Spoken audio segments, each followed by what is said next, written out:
Rodrigo Duterte at approximately 5 in the morning, instructing me to meet him at his residence in Doña Luisa, Davao City.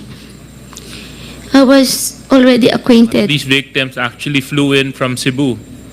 Earlier today, with the interpellation of Congressman Manuel, you confirmed that there was a reward.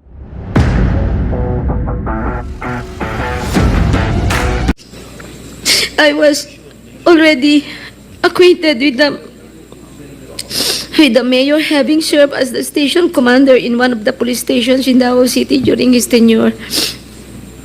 During our meeting, he requested that I will locate a PNP officer or operative who is a member of the Iglesia ni Cristo, indicating that he needed someone capable of implementing the war on drugs on a national level, replicating the Davao model.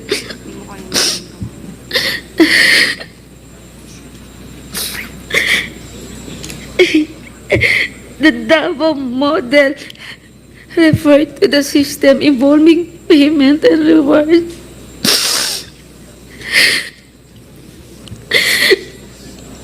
The Davao model involves 3 levels of payment of rewards. First is the reward if the suspect is killed. Second, if is the funding of planned operations. And the third is the refund of operational expenses. Colonel Garma, can you speak louder? I'm sorry, speak closer to the microphone.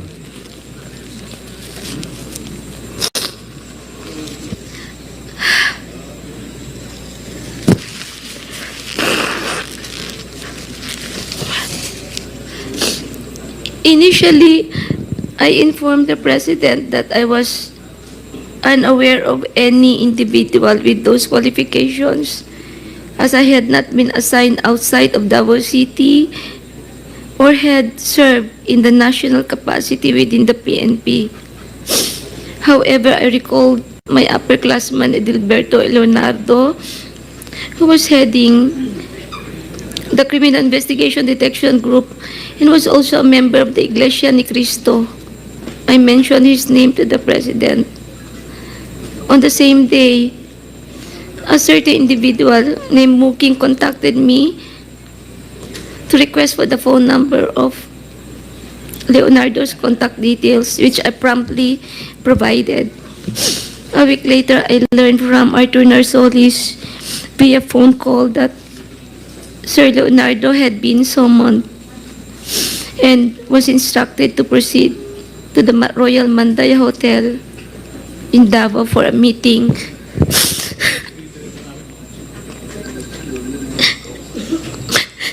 Leonardo informed me later that he stayed at the hotel for almost 3 days, during which the President directed him to organize, according to Sir Leonardo, a task force which he understood as PAOK-TF.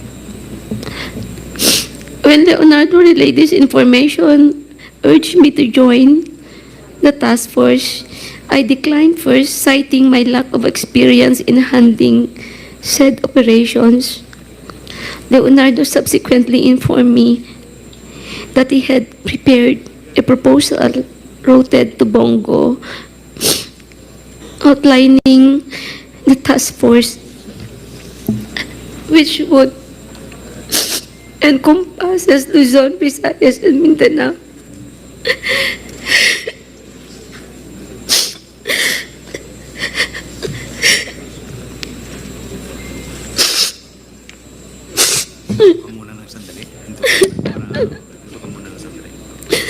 I am afraid of my life, Mr. Chair, and the life of my relatives and my friends and classmates.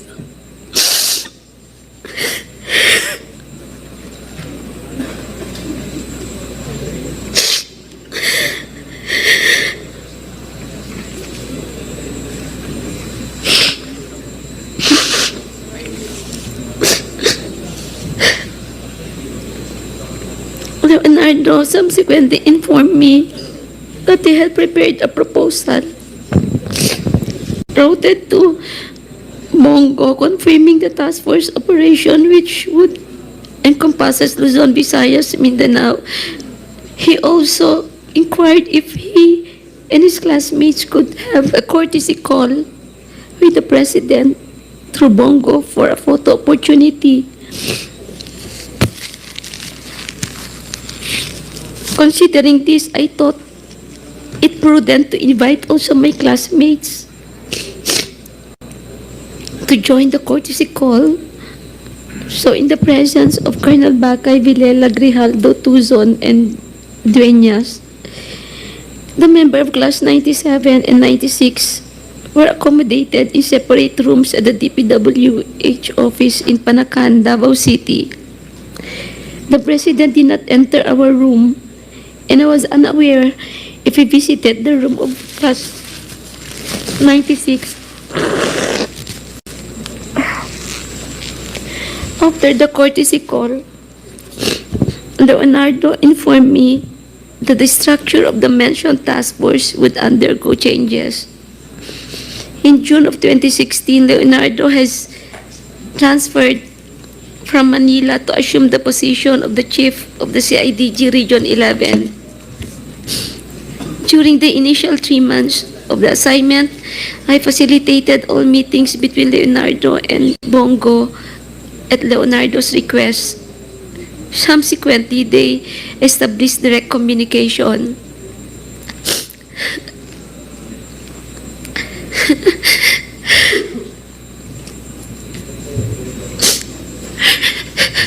Leonardo informed me that he had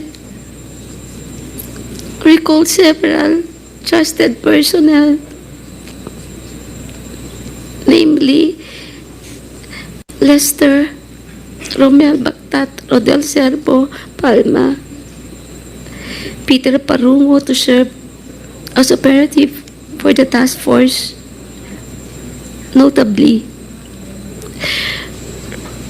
Bactat, Serbo, and Palma were, for now, discharged from the police service.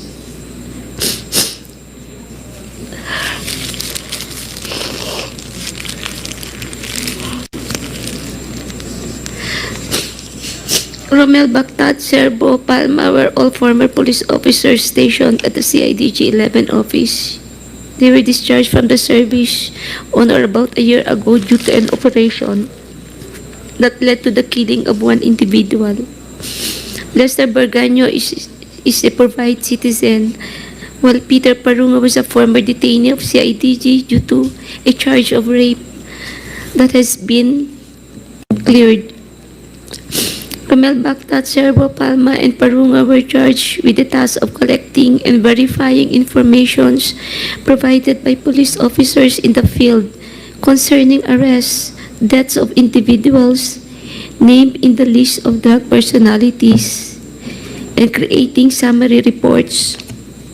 All of these reports would then be encoded and compiled by Lester Berganyo. The compilation is thereafter elevated to Sir Leonardo, who will decide what level the arrest or killing was and its corresponding reward. Rewards were only given for killings, while for arrests only for the funding of Copland, and refund for operational expenses was given. I saw how these individuals operated when I would visit my friend in CIDG 11. He conveyed that the task force would be structured differently and that he submitted a document to Bongo detailing the task force operation, including an overview of the current drug landscape in the Philippines. I was informed that the drug structure originated from Bucor, where numerous drug lords are currently incarcerated, and that it has 3 branches, Luzon, Visayas, and Mindanao, with Peter Lim involved in the Visayas region. Once the task force became operational, I later learned that all compliance funds, refunds for operational expenses, and rewards for agents were processed through the account of Peter Parungo. Currently, Lester Berganyo maintained a comprehensive list of the drug personalities of the Philippines. Leonardo conducted briefings for all PIDEA, IG regional directors, and PNP chiefs regarding the drug situation. Additionally, if any individual died during police operations, Leonardo will report the incidents to Bongo for inclusion in the weekly report and request for refunds of operational expenses. Leonardo had final authority to determine who would be included in the list of drug personalities and to classify their threat level, as well as the discretion to remove individuals from the list. Furthermore, in 2016, while I was at the CIDG office following up the appointments of my personnel, I overheard Padilla discussing drug activities at the Davao Penal Colony with Leonardo. Padilla specifically identified certain Bucor officers involved in drug trade, fullness and accuracy of the above statements to assist in the investigation by the Joint Committee, Your Honors. Mr. Chairman. Go ahead, SDS. Mr. Chairman, alam mo, papasalamat ako kay Ma'am Garma. And no, alam po natin ang nararamdaman mo. Pero kaya ako umakyat, nanonood po ako sa TV, sa baba. Mukhang itong committee na to parang pinilit ka para magsalita. Kaya ka umiyak. Baka sabihin ang Quadcom, pinilit ka para magsumite ng affidavit at basahin mo. Umiyak ka. So, gusto po namin kasi na pakita mo talaga na kusang loob ang sasabihin mo dito sa Quadcom. Wala pong sapilitan at galing po sa puso nyo ang pagsasalita. So, kaya po ako umakyat, nasa baba ako, kausap ko yung mga ibang kasama natin. Ma'am Garma, alam ko naman po yung sitwasyon nyo. May nanonood po sa atin buong Pilipinas, lalo na sa Mindanao. Alam ko po kung ano nararamdaman nyo. Pero pakita nyo naman po, in the interest of fairness of every Pilipino, pakita po natin yung fairness dito. Kung titignan nyo po yung mukha nyo sa TV, ang analisa po namin, parang itong committee na to, which is ako na bigla, may affidavit kayo. Kaya ako po sana, kung pwede, kasi hindi po naintindihan yung mga binabasa nyo, yung mga nanonood. Yung affidavit nyo, hindi po naintindihan yung mga televiewers natin. Kung kayo nandito, naintindihan nyo, pero pag nasa TV kayo, hindi nyo po naintindihan yung mga sinasabi nyo. Mr. Chair, on that note, kung pwede po,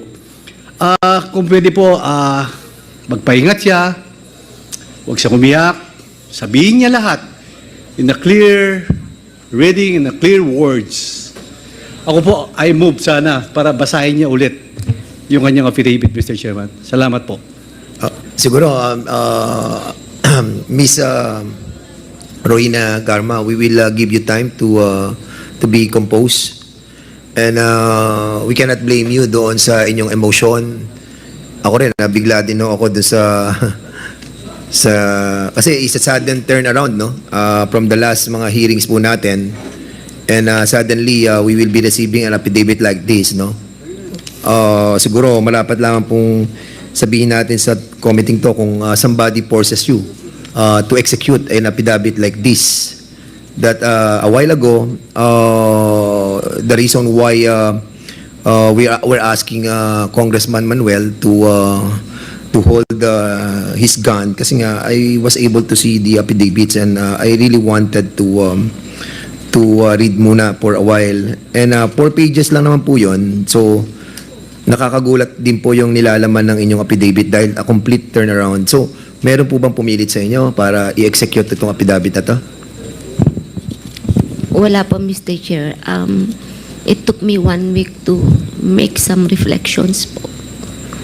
And what And, pushes you to execute? I realize the truth will always set us free, Mr. Chair. And at least I will be able to contribute if we really want to make this country a better place to live and for our children. I think we have to do something para maibalik po yung trust sa PNP, magkaroon po ng reform sa PNP, and yung tiwala po ng mga tao, whether victims of criminals sa gobyerno. Kanina po may sinasabi kayo na natatakot kayo sa buhay nyo at sa pamilya nyo. Saan po kayo natatakot? Of course po, it's normal, Mr. Chair, when you speak the truth, you cannot please everyone. And it's normal to anybody to have that mixed emotion. But still, it took me 1 week to make reflections. And I realized I need to do my part po. Dahil po ba sa relasyon nyo sa nakaraang administrasyon kay former president? Kaya po ang damdamin nyo po ay mixed emotion? Normal lang naman bilang tao po, Mr. Chair. Pero what prevailed after a week of reflection is, I always say, the truth will always set me free. We are I helping. want a better place, a better PNP, Mr. Chair. Yes, Mr. Chairman, Ma'am Garma, we are all on the same page. Kaya ginagawa po natin to para sa taong bayan, maayos, yung PNP, mawala, ang extrajudicial killing, yung drugs. Kaya nandito po tayo. Yung sinasabi niyo po, we are totally agree on that. Kaya gusto ko lang pong i-clear at sinagot nyo na walang pumilit, nag-meditate ka for how many days before you prepared that affidavit na bigla nga ako ngayong Quadcom hearing na meron po kayong affidavit. So on that note, Ma'am Garma, pag-compose na po kayo, ayos na po kayo, pwede nyo po ulit basahin ang inyong affidavit. Salamat po, Mr. Chairman. Okay. SDS, are we going to ask Ms. Garma to read again Please, Mr. Chairman. yung kanyang affidavit, no?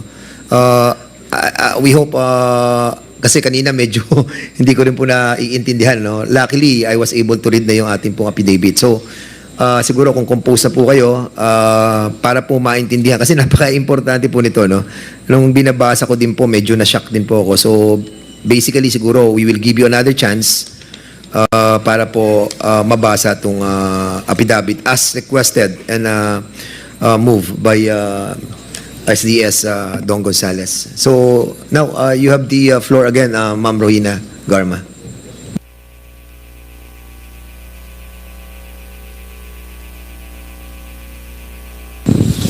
On September 12, 2024 and September 27, 2024, I was invited to serve as a resource person during the recent legislative inquiry conducted by the Joint Committee on Ma'am, Drugs. can you put the mic a little bit closer to your mouth, please?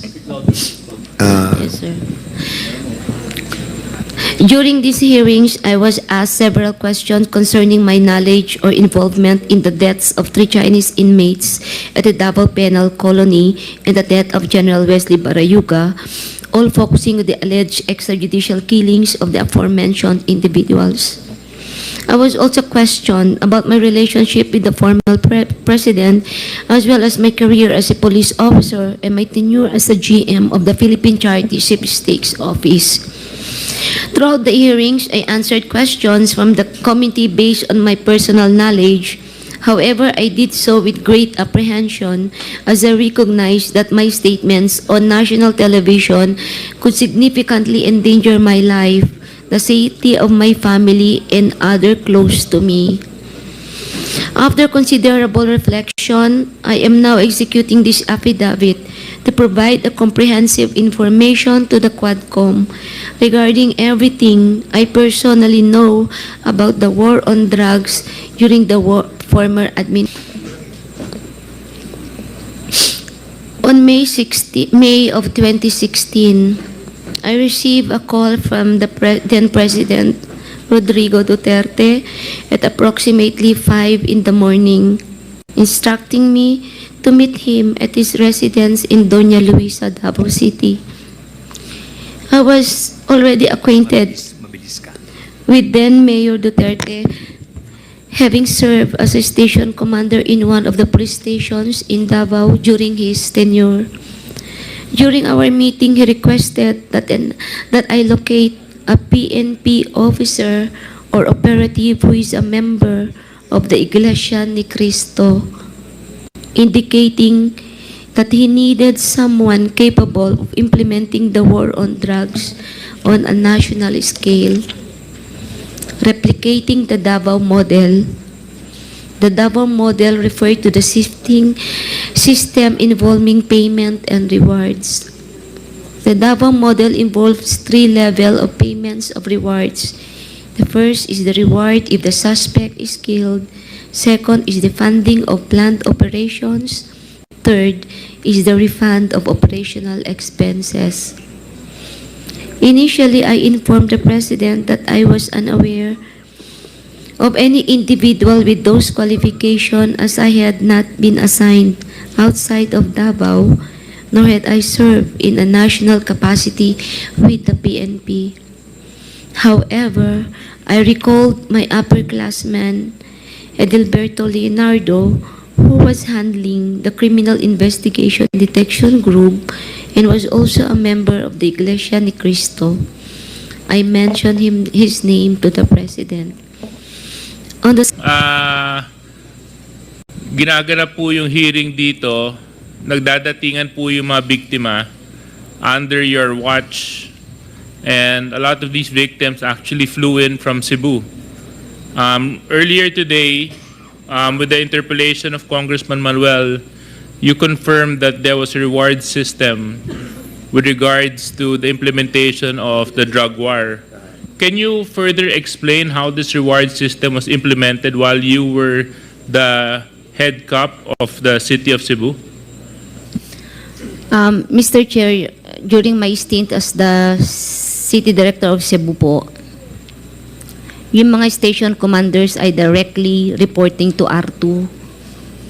So, pagka may mga incident po, kasi po, widespread yung phone number naman lahat po ng chief of police yan, makonfirm, mayroon silang number kung saan sila magte-text. So, Ulit lang po. Sorry, hindi ko narinig. widespread po yung number kung saan po sila magte-text. During my time po, wala po nagte-text sa akin para ibato ko kay Sir Leonardo para bayaran. Hindi po ganun ang setup sa Cebu. The chief of police would directly report sa R2 po. Alam niyo po, Mr. Chair, during the drug war, sometimes po may mga nababypass din ng mga commanders. Kasi po, ang control is either direct control ng RD or direct control ng R2 or ng mga special units o task force. And sometimes, hindi naman yung territorial police po ang may project nun. Tumatawid po. Yes, thank you for sharing that, Colonel Garma. But I think it's a little bit hard for me to accept that statement because you were the chief of police of Cebu. Cebu being a highly urbanized city, usually yung mga regional directors will actually respect, and I'm sure some of the police officers would confirm this with regards to how you supervise, manage the affairs of the PNP in that area. So again, just to explain, Mr. Chair? Yes, okay, please. As far as my role po doon, sir, I make sure lang po na ma-investigate in case na may mga ganong incident. Napaprocess ang crime scene, and then kung ayaw po ng biktima na kami mag-investiga, ay inaalaw po namin yung NBI to take cognizance. Ganun po yung setup. As to yung pong kung may mga incident like namatay, I never, hindi ako ang hanggang spot report lang po nakakarating. O sige. Dagdag lang doon sa tanong with the indulgence of Congressman Suarez.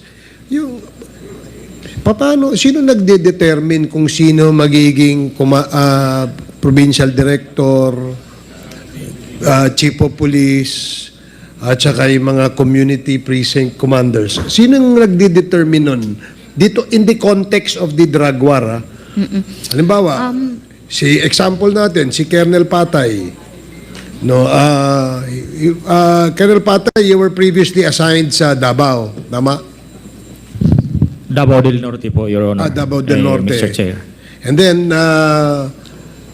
sinong nag-order na ilipat si Colonel Patay dito sa Quezon City? Would you know kung sino yan? Is that part of the system na merong isa na naglilista? Dito ilalagay si Colonel Patay, dito ilalagay si... Mr. Chair, kasi nagiging culture po kasi ng PNP po na pag ang RD ay malipat o ang PD, may dinadala pong opisyal. Okay? So, yung iba, pagdala mo yung opisyal, pwede mong ilagay kung saang pwesto na qualified naman po silang ilagay. Pero during that time po, meron din pong sitwasyon na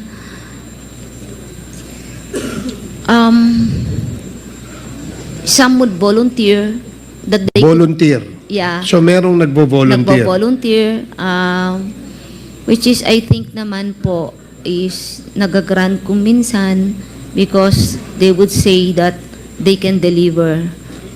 And what can they deliver? Ano yung bakit,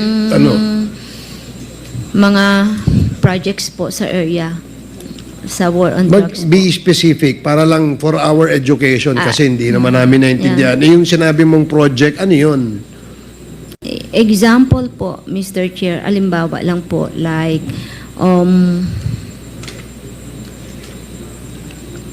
mag-regional chief ka, halimbawa po, ng isang unit sa IDG. In the case po of Sir Marcos po, Si Colonel Marcos. yeah, I Okay. think mayroong arrangement Colonel, yan. can you speak louder? Yes. May arrangement niya na he could deliver mga big fish in the area. Just to give him the opportunity to lead the unit, it's easier. Mga ganun po.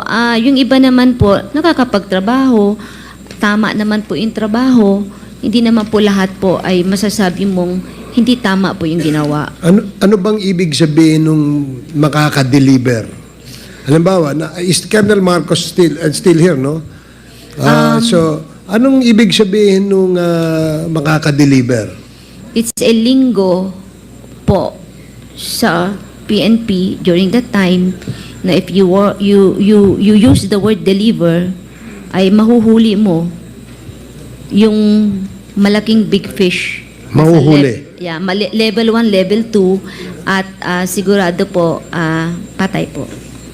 In the case of Colonel Marcos, siya ba'y nag-volunteer? Ang pagkakaalam ko po. Siya nag-volunteer. O, sige. Yes, sir. Mamaya tanungin Pagkakaalam natin. ko lang po. Tatanungin natin siya. So, in order for us to understand fully kung ano yung konteksto nung sinasabing drug war, in the previous hearing, Chairman Acop has tasked the Director General of the BITEA, no, to help us understand ano ba itong drug list, ano ba itong narco list. And in that request by Congressman Acop, we put that into motion where during that time, it was unanimously approved by the committee. So, May we ask now, DPDEA, kung meron ba kayong pwedeng i-submit, ipakitang report dito sa committee ito? Yes, Your Honor. We will show to you how the drug list came about. And this is very crucial in relation to the story of Ms. Garma. So, in other words, DG, masusuportahan nyo yung sinasabi ni Colonel Garma. As far as the making of the drug list, sir, is concerned. Okay, Yes, will you yes, sir. submit to us or are you going to make a presentation? We will give you a copy, sir, but again, we ask for your indulgence. Please.